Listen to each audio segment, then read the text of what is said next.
गर्मी जिहड़ी बरस रही है आसमान तो अमृतसर दे विच हीट वेव का असर देखने को मिला। गर्मी ने कराई लोगों की तौबा तौबा हो चुकी है। 41 डिग्री तो बाद पारा पार हो चुकिया। आने वाले दिनों के विच होर भी गर्मी बढ़ेगी। IMD ने अलर्ट कर दिता है। अज कई थावां ते हल्की बूंदाबांदी हालांकि नजर जरूर आई है। ठंडिया हवावां नाल गर्मी तो थोड़ी बहुत राहत जरूर मिली है।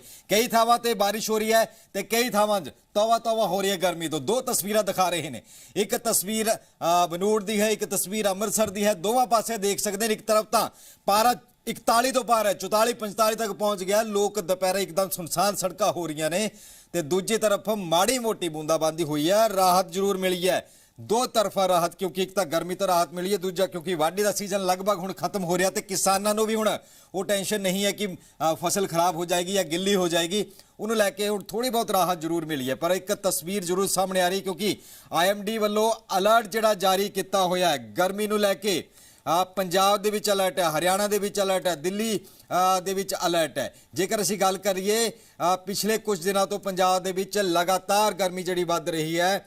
41 तो 42 डिग्री जिहड़ा पहुंच रहा। इनू लैके नेर झक्खड़ जरूर चलिया सीगा, पर उसका भी इन्ना फर्क नहीं पिया। पर कुछ जगह दे विच जरूर बारिश हुई है। जे गल कर लीए फरीदकोट सब तो गर्म है, 40 डिग्री पार।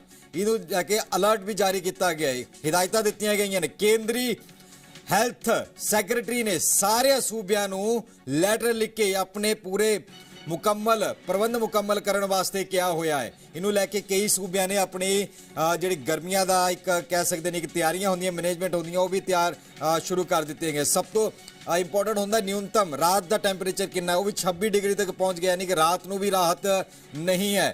दिन भर कल की गल कर ली, दिन भर तेज धुप ते हवा ना चलन कारण लू जिहे हालात बन रहे। पसीने नाल लोकी परेशान हो रहे हैं। बच्चों को दिक्कत हो रही है, जो स्कूल जाते हैं कि सवेरे छेती स्कूल लगते हैं पर दोपहरी तो आना पैंदा उन्होंने। तस्वीर दो दिखा रहे हैं, मोहाली दी तस्वीर दिखा रहे हैं ते बाकी सूबियां दी तस्वीर दिखा रहे हैं।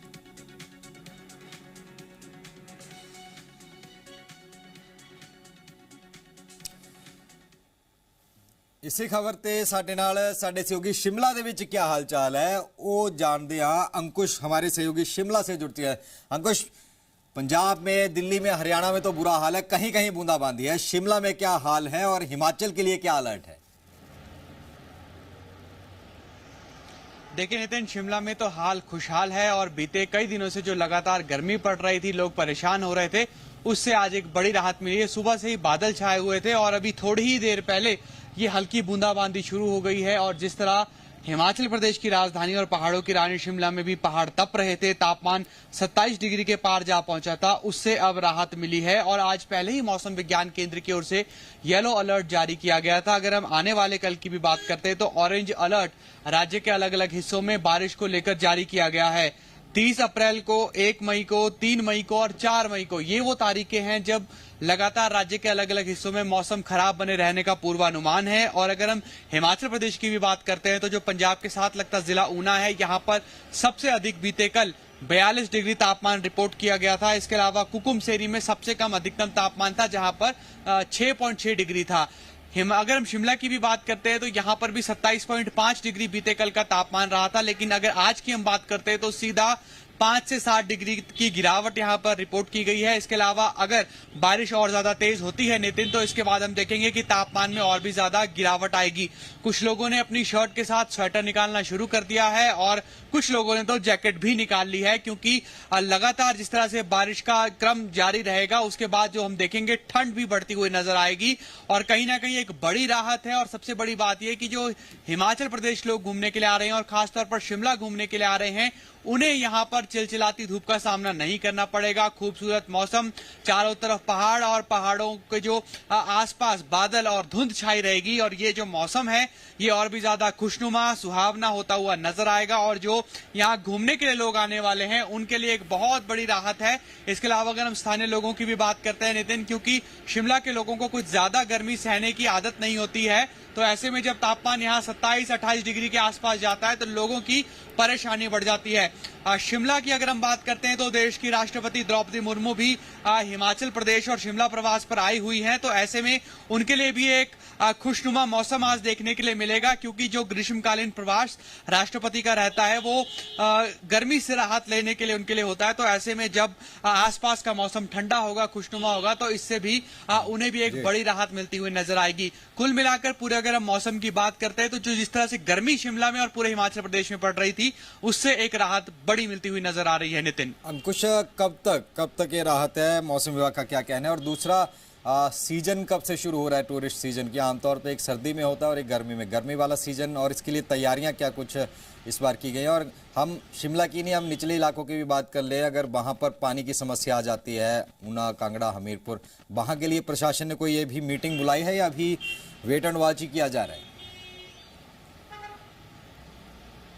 देखिए, जब भी कोई सीजन आना हो, चाहे सर्दी का हो या गर्मी का हो, उससे पहले जिला प्रशासन अपने स्तर पर और इसके अलावा राज्य सरकार सीएस की अध्यक्षता की कमेटी में एक बैठक जरूर करता है, और इस बैठक में किस तरह से निपटना है, और जिस तरह से आप जिक्र कर रहे हैं कि गर्मियां पड़ेंगी तो पानी की किल्लत होगी, क्योंकि जो प्राकृतिक स्रोत हैं वो भी वहां पर भी पानी कम हो जाता है। लेकिन जिस तरह से मार्च के महीने में बारिश हिमाचल प्रदेश में हुई थी, उससे इस बार कहीं ना कहीं राहत मिलती हुई नजर आ रही है, और इस बार ये दावा जरूर किया जा रहा है कि कहीं पर भी माफ कीजिएगा, पानी की जो कमी है वो होती हुई नजर नहीं आएगी। अगर हम पर्टिकुलर शिमला की भी बात कर लेते हैं तो शिमला के पूरे इलाके को सतलुज के पानी के साथ जोड़ा गया है, और आने वाले वक्त में यहाँ पर 24 घंटे पानी की भी सुविधा देने की बात कही जा रही है। इसके अलावा जो मैदानी इलाके हैं, जिसमें हमीरपुर, बिलासपुर, ये तमाम इलाके आते हैं, यहाँ पर भी पानी की कमी ना हो, इसके लिए मुकम्मल प्रबंध करने के दावे किए जा रहे हैं। दूसरा सवाल आपका मौसम को लेकर था, तो फिलहाल अगर हम आने वाले कुछ घंटों की बात करते हैं तो लगातार इसी तरह बारिश होते रहने का पूर्वानुमान है। इसके अलावा अगर हम आने वाले दिनों की भी हम बात करते हैं तो लगातार इसी तरह मौसम रुख बदलता हुआ नजर आएगा। बीच बीच में धूप और हल्की हल्की बूंदाबांदी से लोगों को राहत मिलती हुई नजर आएगी। लेकिन फिलहाल वो मैदानी इलाके जहां पर लगातार तेज धूप पड़ रही है, वो भी इंतजार कर रहे हैं कि शिमला जैसी राहत उन्हें भी मिले। लेकिन जो पहाड़ हैं शिमला के, वो दिल खोलकर यहां पर सैलानियों को आमंत्रित कर रहे हैं। और जिस तरह टूरिस्ट सीजन की अगर हम बात करते हैं तो टूरिस्ट सीजन भी लगभग शुरू हो चुका है, और जैसे ही ग्रीष्मकालीन छुट्टियां कुछ स्कूल्स में होंगी तो हम देखेंगे कि भीड़ और भी ज्यादा बढ़ती हुई नजर आएगी। और मई का महीना, जून का महीना, ये वो 2 महीने हैं जब हिमाचल प्रदेश में और शिमला में जो टूरिस्ट सीजन है वो पीक पर होगा। और हिमाचल प्रदेश की जीडीपी में, क्योंकि पर्यटन का 7.3% हिस्सा है, लाखों लोगों की रोजी रोटी पर्यटन कारोबार के साथ जुड़ी हुई है। और जिस तरह बीते सालों में मानसून में बारिश हुई थी, पर्यटन कारोबार को भी भारी नुकसान हुआ था, इस बार ऐसा लगता है मौसम को देखकर कि वो जो नुकसान की भरपाई है वो होती हुई नजर आएगी। लेकिन फिलहाल यहाँ पर आपको तस्वीरों में नजर आ रहा होगा नितिन, और दर्शक भी निश्चित तौर पर देखकर एक खुशनुमा माहौल अपने आसपास महसूस कर रहे होंगे कि पहाड़ है, खूबसूरत वादियां हैं, और उस पर बारिश जो है वो 4 चांद लगाती हुई नजर आ रही है। नितिन, तो तस्वीरें हम भी देख रहे हैं, दर्शकों को भी दिखा रहे हैं, एक बहुत खुशनुमा माहौल शिमला शहर के अंदर बना हुआ है। खास करके जो लोग गर्मी से तंग हैं उनके लिए ये काफ़ी फायदेमंद है, जाकर के समय बिता सकते हैं। होटलियर्स की बात करें, रेस्टोरेंट की बात करें, या क्योंकि पीछे अगर हम बात करें पिछले सीजन में हम देखें तो काफ़ी ज़्यादा नवंबर दिसंबर में बारिशें हुई थी, तमाम चीज़ें हुई थी, उस वक्त रोड भी टूटे थे, तब कहा जा रहा था बिजनेस पे काफ़ी बुरा असर पड़ रहा है। तो भरपाई होने की उम्मीद इस बार है कि इस बार ठीक ठाक सीजन निकलेगा? बिल्कुल, देखिए जिस तरह से साल 2023, साल 2024 और फिर 25 लगातार ये वो साल रहे हैं जब पर्यटन कारोबार बुरी तरह प्रभावित रहा और कई लोगों को भारी परेशानी झेलनी पड़ी। इस बार मौसम देखकर ऐसा लगता है कि क्योंकि मानसून के दौरान भी ये पूर्वानुमान है कि बारिश कुछ हद तक कम रहेगी बीते सालों के मुकाबले, तो ऐसे में जाहिर तौर पर अगर बारिश कम होगी तो नुकसान भी कम होने का अंदेशा है। क्योंकि नितिन, जब भी ज्यादा बारिश होती है और ऐसी तस्वीरें जाती हैं कि भूस्खलन हो रहा है, इमारतों को खतरा पैदा हो गया है, तो उससे निश्चित तौर पर पर्यटन कारोबार पर नकारात्मक असर पड़ता है, और जो सैलानी अपने घर परिवार और दोस्तों के साथ घूमने का प्लान बना रहे होते हैं वो भी उसे तुरंत ड्रॉप कर देते हैं। लेकिन इस बार एक ऐसी उम्मीद है पर्यटन कारोबारियों को और राज्य सरकार को भी कि बड़ी से बड़ी संख्या में सैलानी हिमाचल प्रदेश का रुख करेंगे और मौसम भी उनका साथ देता हुआ नजर आएगा। और अभी भी हम बर्फबारी के दौरान की बात करें तो एक अच्छा सीजन यहां पर हिमाचल प्रदेश में गया है। करोड़ों की संख्या में राज्य में इस बार पर्यटक आए हैं और बीते कई सालों के मुकाबले ये पर्यटक बहुत ज्यादा थे। ऐसे में अगर हम बात करें पूरे आने वाले इस सीजन की, तो इस बार राहत की उम्मीद है और जो नुकसान हुआ था होटलियर्स को या फिर और जो पर्यटन कारोबार से जुड़े हुए लोग हैं उसकी भरपाई भी यहां पर होती हुई नजर आएगी। लेकिन अब पहाड़ों पर आने वाले सैलानियों को ये खास बात ध्यान रखने की जरूरत है कि एक तो वो मौसम का जो अपडेट है वो समय समय पर लेते रहे, क्योंकि पहाड़ों पर जो मौसम का मिजाज है वो अचानक से बदल जाता है और ये बदला हुआ मिजाज कई बार सैलानियों को परेशानी में डाल देता है। मसलन कभी नदी नालों के पास कोई तस्वीर लेने चले जाए और अचानक वहां पर जल स्तर बढ़ जाए तो उसमें सैलानी फंस जाते हैं, या फिर ऐसी सड़कों में गाड़ी को साइड में पार्क कर देना जहां पर भूस्खलन का खतरा हो तो गाड़ी की स्थिति वहां पर पैदा हो जाती है। तो ऐसे में अपने आसपास सूझबूझ से काम ले और जो मौसम का अपडेट है उसे वक्त वक्त पर देखते रहे। ये पहाड़ों पर घूमने के लिए बहुत ज्यादा महत्वपूर्ण हो जाता है। और इसके अलावा पहाड़ों पर जब खूबसूरत वातावरण का और पर्यावरण का ध्यान रखने के लिए अपने आसपास गंदगी ना फैलाएं, और अगर आपके आसपास कोई गंदगी फैला भी रहा है तो उसे भी ऐसा करने से जरूर रोकें, क्योंकि जिन खूबसूरत पहाड़ों को आप देखने के लिए आ रहे हैं वो खूबसूरत बने रहे, ये हर नागरिक का दायित्व भी है। नितिन। अच्छा अंकुश, बर्फबारी की भी क्या कोई खबर है क्या? हम दर्रों की अगर बात करें तो क्या वहां पर बर्फबारी इस तरीके की खबरें आई हैं क्या सामने? जो सैलानी वहां जाना चाहते हैं उन्हें क्या सलाह देंगे? जिस तरह मौसम विज्ञान केंद्र का अलर्ट है उसमें यह कहा गया है कि जो ऊंचाई वाले इलाके हैं राज्य के, चाहे लाहौल स्पीति की बात करें या किन्नौर की बात करें, यहाँ के जो ऊंचाई वाले इलाके हैं यहाँ पर आइसोलेटेड स्नोफॉल की जो अलर्ट है वो जरूर जारी किया गया है। हालांकि अभी तक किसी दर्रे में बर्फबारी हुई है या नहीं इस तरह की कोई घटना या रिपोर्ट नहीं की गई है, लेकिन फिर भी उम्मीद है। जिस तरह से टेम्परेचर डाउन हो रहा है, हम भी यहाँ पर खड़े होकर ये महसूस कर रहे हैं कि तापमान में लगातार गिरावट रिपोर्ट की जा रही है। और ये तापमान में गिरावट तभी होती है जब ऊंचाई वाले इलाकों में बर्फबारी हो रही हो या फिर बहुत तेज बारिश हो रही हो।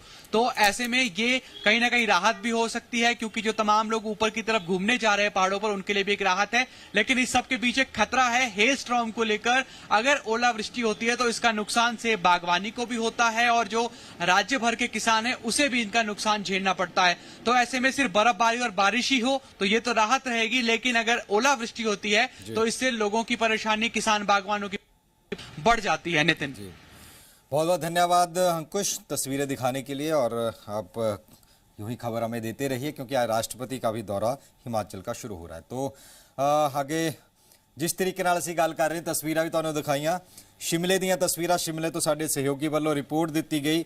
ਇੱਕ ਪਾਸੇ ਕਹਿ ਸਕਦੇ ਨੇ ਕਿ ਪਾਰਾ 40 ਤੋਂ ਉੱਪਰ ਹੈ ਤੇ ਦੂਜੇ ਪਾਸੇ ਕੁਝ ਹੀ ਘੰਟਿਆਂ ਦੀ ਦੂਰੀ। ਜੇ ਅਸੀਂ ਚੰਡੀਗੜ੍ਹ ਤੋਂ ਗੱਲ ਕਰੀਏ ਤੇ 2-2.5 ਘੰਟੇ ਲੱਗਦੇ ਨੇ ਸ਼ਿਮਲਾ ਪਹੁੰਚਣ ਨੂੰ, ਤੇ ਚੰਡੀਗੜ੍ਹ ਤੇ ਸ਼ਿਮਲਾ ਦੇ ਵਿੱਚ ਟੈਂਪਰੇਚਰ ਦਾ ਘੱਟ ਤੋਂ ਘੱਟ ਜੇ ਅਸੀਂ ਗੱਲ ਕਰੀਏ 15 ਤੇ 20 ਡਿਗਰੀ ਦਾ ਫਰਕ ਪੈ ਰਿਹਾ, ਕਿ ਉੱਥੇ 26-27 ਚੱਲ ਰਿਹਾ ਤੇ ਇੱਧਰ 41-40 ਜਿਹੜਾ ਹੈ ਉਹ ਚੱਲਦਾ ਪਿਆ। ਤੇ ਹਾਲਾਂਕਿ ਇਹ ਕਿਹਾ ਜਾਂਦਾ ਕਿ ਸ਼ਿਮਲਾ ਦੇ ਵਿੱਚ ਬਾਰਿਸ਼ ਪਈ ਤਾਂ ਉਹਦਾ ਅਸਰ ਅੰਬਾਲੇ ਤੱਕ ਹੁੰਦਾ ਹੈ ਤੇ ਕਿੰਨਾ ਅਸਰ ਹੋਏਗਾ ਦੇਖਣਾ ਹੋਏਗਾ। ਪਰ ਇਹਨੂੰ ਲੈ ਕੇ ਜੇਕਰ ਅਸੀਂ ਗੱਲ ਕਰੀਏ ਲਗਾਤਾਰ ਗਰਮੀ ਵੱਧ ਰਹੀ